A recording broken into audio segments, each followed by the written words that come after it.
साथ संगत जी, प्रेम से कहना धन निरंकार जी। एक नई साखी के साथ स्वागत है आप सभी का आपके ही अपने चैनल पर। आज की साखी का विषय है धैर्य। तो चलिए सुनते हैं आज की ये साखी। साथ संगत जी, एक गांव में एक किसान रहता था। वो किसान अपनी आवश्यकता के अनुसार एक कुआं खोदना चाहता था। काफ़ी विचार करने के बाद एक दिन उस किसान ने कुआं खोदना शुरू किया। कुछ फीट तक खुदाई करने पर भी जब उस किसान को पानी नहीं दिखाई दिया तो वो बहुत निराश हो गया। निराशा की उसी दशा में फिर उसने दूसरी जगह खुदाई की, किंतु पानी कहीं पर भी नहीं निकला।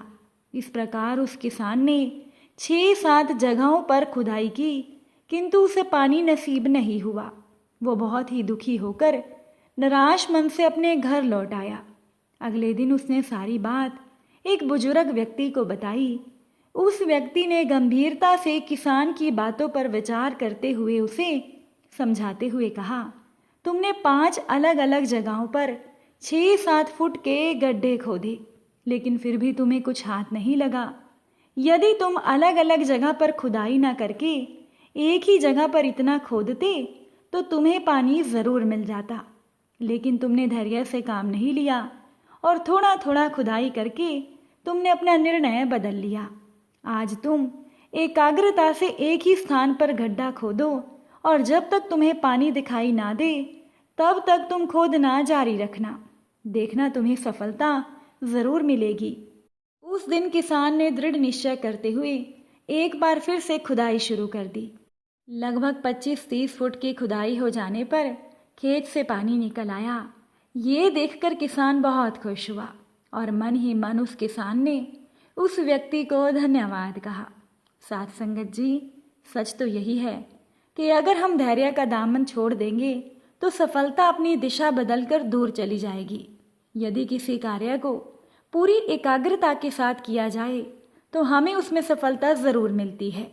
धैर्य कठिन परिस्थितियों में व्यक्ति की सहनशीलता की अवस्था है जो उसके व्यवहार को क्रोध या खींच जैसी नकारात्मक अभिवृत्तियों से बचाती है। दीर्घकालीन समस्याओं से घिरे होने के कारण व्यक्ति जो दबाव या तनाव अनुभव करने लगता है उसको सहन कर सकने की क्षमता भी धैर्य का ही एक उदाहरण है।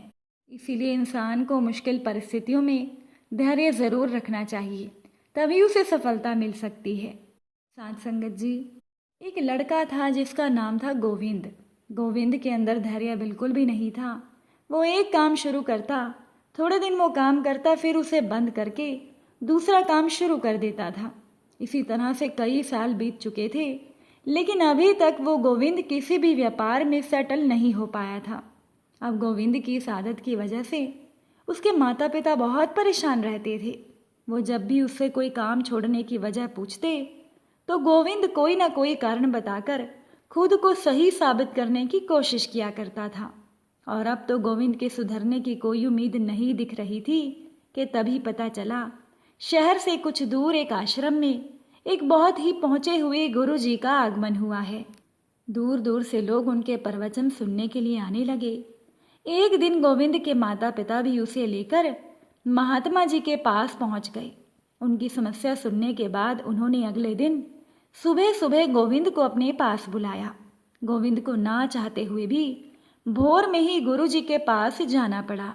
गुरुजी गोविंद को एक बगीचे में ले गए और धीरे धीरे आगे बढ़ते हुए बोले, बेटा तुम्हारा पसंदीदा फल कौन सा है? गोविंद ने कहा, आम।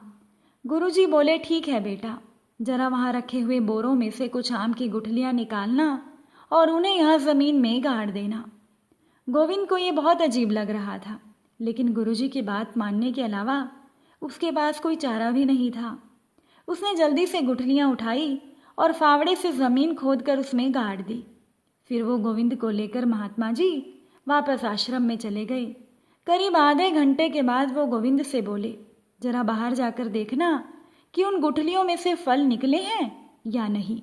गोविंद कहने लगा, अरे इतनी जल्दी फल कहाँ से आएगा? अभी थोड़ी देर पहले ही तो हमने गुठलियाँ ज़मीन में गाड़ी थी। गुरुजी कहने लगे, अच्छा तो रुक जाओ, थोड़ी देर के बाद जाकर देख लेना। थोड़ी देर के बाद गुरुजी ने गोविंद को फिर से बाहर जाकर देखने को कहा। गोविंद जानता था कि अभी भी कुछ नहीं हुआ होगा, पर फिर भी गुरु के कहने के बाद वो बगीचे में गया। लौट कर कहने लगा, कुछ भी तो नहीं हुआ है गुरुजी, आप फल की बात कर रहे हैं, अभी तो बीज से पौधा भी नहीं निकला। गुरुजी ने हैरानी से कहा, लगता है कुछ गड़बड़ है। गुरुजी ने कहा, अच्छा बेटा ऐसा करो, उन गुठलियों को वहां से निकाल कर कहीं और गाड़ दो। गोविंद को बहुत गुस्सा आया, लेकिन वो दांत पीस कर रह गया। थोड़ी देर के बाद गुरुजी फिर बोले, गोविंद बेटा जरा बाहर जाकर देखो, इस बार फल जरूर निकल गए होंगे। गोविंद इस बार भी वही जवाब लेकर लौटा और बोला, मुझे पता था इस बार भी कुछ नहीं होगा, कुछ फल वल नहीं निकला, क्या अब मैं अपने घर चला जाऊं? गुरुजी ने कहा, नहीं नहीं रुको, चलो हम इस बार गुठलियों को ही बदल कर देखते हैं, क्या पता फल निकल आए। अब इस बार गोविंद ने अपना धैर्य खो दिया। गोविंद बोला, मुझे यकीन नहीं होता कि आप जैसे पहुंचे हुए गुरु को इतनी छोटी सी बात नहीं पता कि कोई भी बीज लगाने के बाद उससे फल निकलने में समय लगता है। आपको बीज को खाद पानी देना पड़ता है, लंबा इंतजार करना पड़ता है, तब जाकर कहीं फल प्राप्त होता है। ये सुनकर गुरुजी मुस्कुराए और बोले, बेटा यही तो मैं तुम्हें समझाना चाहता था। तुम कोई भी काम शुरू करते हो, कुछ दिन मेहनत करते हो, फिर सोचते हो कि मुझे लाभ क्यों नहीं मिल रहा। इसके बाद तुम किसी और जगह वही या कोई नया काम शुरू कर देते हो और इस बार भी तुम्हें परिणाम अच्छा नहीं मिलता। फिर तुम सोचते हो कि मेरा तो व्यापार ही बेकार है।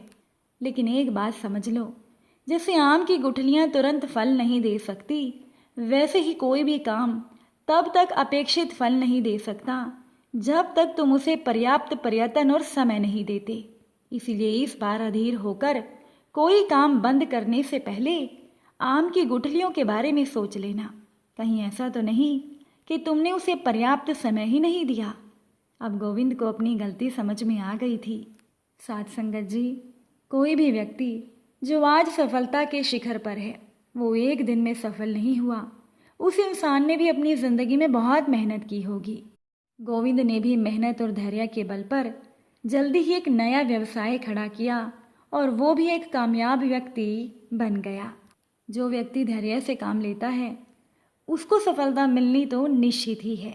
साथ संगत जी, धैर्य तो एक ऐसा गुण है जो इंसान के बर्दाश्त करने की ताकत को बढ़ा देता है, जिसके बदौलत इंसान कठिन परिस्थितियों में भी निराश नहीं होता और वो एक असाधारण व्यक्ति तब बन जाता है, क्योंकि धैर्य ही जीवन का सार है। अगर आज की ये साखी आपको अच्छी लगी हो तो वीडियो को शेयर ज़रूर कीजिएगा। आप सभी से फिर मुलाकात होगी नई साखी और नए विचारों के साथ। साथ संगत जी, प्यार से कहना, धन निरंकार जी।